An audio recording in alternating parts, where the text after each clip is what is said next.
चलो आपको बताता हूँ कोल्ड स्टार्ट क्या होता है। जब भी आप गाड़ी काफ़ी दिनों बाद स्टार्ट करते हो, जैसे कि मेरे को 1 हफ्ता हो गया, अब मैं स्टार्ट करूँगा गाड़ी अपनी। मेरी गाड़ी अभी कोल्ड स्टार्ट हुई है, ठीक है। हालांकि क्या होता है, ये कभी भी आप स्टार्ट करोगे गाड़ी 1 दिन बाद 2 दिन बाद, तब भी आरपीएम मीटर आपका 1500 तक पहुँच जाता है।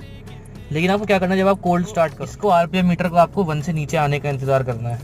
जब आपका आरपीएम मीटर 1 से नीचे आ जाए तभी आपको गाड़ी मेक श्योर करना, कभी भी ऐसे आप हफ्ता भर बाद गाड़ी चलाओ तो कोल्ड स्टार्ट करने के बाद अपनी गाड़ी का आरपीएम मीटर डाउन होने का इंतज़ार करना चलाने से पहले।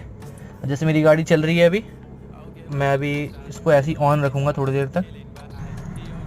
देखो मुश्किल से 1 मिनट के अंदर अंदर ये मेरा नीचे आने लगा RPM meter, and now you are good to go.